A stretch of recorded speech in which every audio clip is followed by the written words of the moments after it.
In this video, we're going to run down what Tether is, why it's important to you, why it's important to global macroeconomics, the FUD about Tether, and why it's likely that the US government is actually going to sanction them and cause havoc for crypto.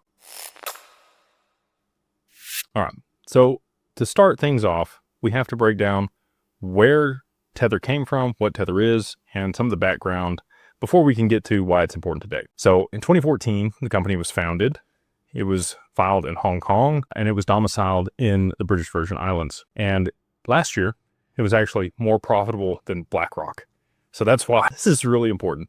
Tether, or USDT, is the main liquidity provider across all crypto exchanges, aside from Bitcoin and Ethereum. It is the most liquid asset and is the largest stablecoin, dollar-denominated stablecoin, in the world. And there's actually been a direct correlation between Tether being printed and Bitcoin's price, but we'll get into that here in a little bit. So it was the first ever stablecoin created, dollar denominated, and it was actually called Real Coin back when it was first put out, which is interesting to me because Ripple's stablecoin that they just released is ROUSD, or Real USD. Don't know if there's a correlation there or not, but you know, we'll see. So over its time frame, as it's grown in value, again, like I mentioned earlier, there's been almost a direct correlation into the amount of Tether that's been printed and Bitcoin's value. Now, correlation doesn't equal causation, right? So, but more liquidity in crypto would be available to be purchasing Bitcoin. And originally, they did purchase a bunch of Bitcoin to back the Tether. Now, over time, they diversified their holdings. So in 2018, they put out, that they kind of had an audit done, which wasn't a real audit back then. They've since been audited by a top 13 company globally, and their reserves are much more transparent today than they were in the past. But they had commercial paper, they had dollar-denominated assets, U.S. treasuries, bonds, other things that were backing it. They were supposed to be a one-to-one for the amount of Tether that was printed versus the assets that they had backing the Tether. I think that there was a large period of time where that wasn't necessarily the case, but they made it through that, and they have come to the forefront again as the largest liquidity provider for crypto currently here in 2025 and early 2025. So the commercial paper that they had, a lot of people speculated that it was Evergrande or Chinese commercial paper. Being filed and founded there in Hong Kong, there's a high probability that some of the commercial paper that they were using was for that company or other large players in that area. But again, they have divested from that. And apparently, the majority of their backing at this point is U.S. treasuries. They are currently the 5th largest institutional holder of U.S. treasuries and the 19th largest holder if you include sovereign governments. So China, Japan, other players in that sector. Warren Buffett and Berkshire Hathaway are the number one institutional player, holding north of $286 billion in U.S. treasuries. Tether is currently somewhere between 90 and 110 billion in U.S. treasuries. So they're a pretty significant player, right? And if you were the U.S. government, I think somewhere between 2018 and 2021, they may have been rolled in, or the U.S. government definitely, started to become a larger concern for Tether. And we have seen a pretty big shift in their balance sheet since 2018 to today, purchasing that amount of U.S. treasuries to be able to back their stablecoin. They still hold some Bitcoin on their balance sheet. Somewhere between 2 and 4% of their reserves is in Bitcoin. And a portion of that, and this will become very important later when we're going to talk about the sanctions, portion of that is currently in litigation between them and Celsius for when all the defaults happened in 2021, with Luna, and you had Three Arrows, Capital, and Celsius and Voyager, and all the stuff that played out then.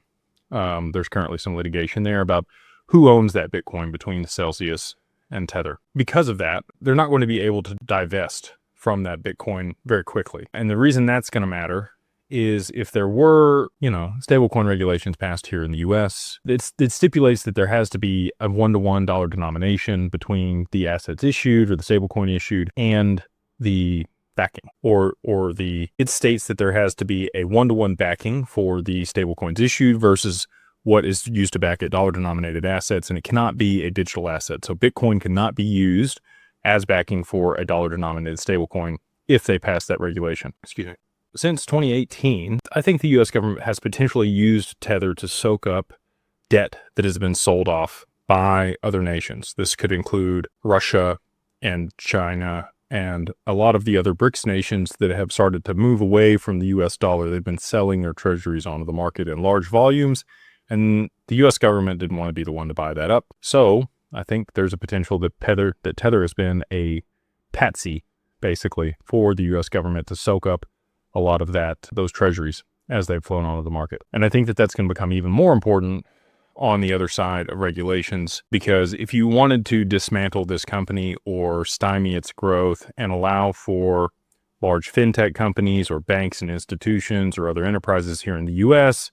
to surmount it and become the player or the main liquidity provider in digital assets, or even the U.S. government to do so, you would want a way to restrict its growth or hold it back. And the other piece that's very interesting about Tether is it's a public blockchain, right? It operates on top of Tron or Ethereum or some of the other layer 2s on Ethereum, including Polygon or Matic, which many people know. And you can use that dollar-denominated stablecoin in any one of those networks to send value, and large amounts of value.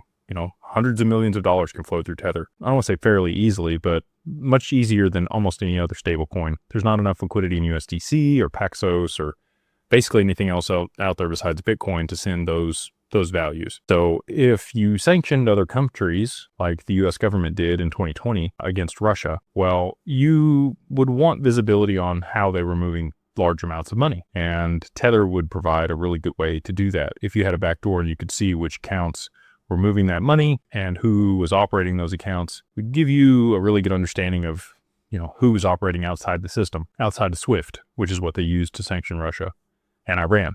And it's been proven at this point that there are transactions moving over Tether's network that are evading sanctions. And that's one of the other considerations and why I think they've recently relocated to El Salvador and got away from any U.S. presence. You've also seen the gentleman that's currently, moving in on Trump's board now that he's been moved into office, and he's going to renounce his association with Tether in order to take that position, which I think is also very timely for the way things are playing out. So with all these things going on, right, I think Tether's played a key role in the U.S.'s government's ability to maintain visibility of financial transactions globally. And they also have kind of a ripcord for when they want to move into the space. They have the ability to basically issue sanctions against Tether. Now, what's that going to do? Because that's the key piece here that's going to be a problem for people. And the reality of that situation is, if they were to sanction Tether, it would require all of the exchanges that currently list Tether or use Tether to freeze the wallets. And the exchanges themselves would also likely become illiquid if they were holding large reserves or cash value in Tether to be able to transact. So there's going to come a liquidity crisis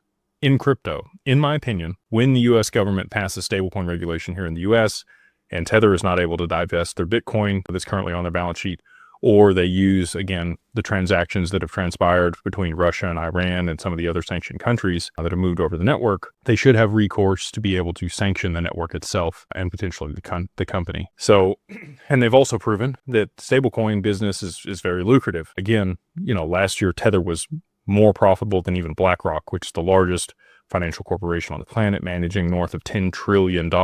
Tether had like 6 trillion something in profit last year in 2024, which is crazy. So you can't tell me that Google and Amazon and Meta and McDonald's and all of these other large corporations that have an international presence that are going to send international remittance or want to incentivize people to hold their stablecoin or provide banking services aren't going to step into the game when they're allowed to, with U.S.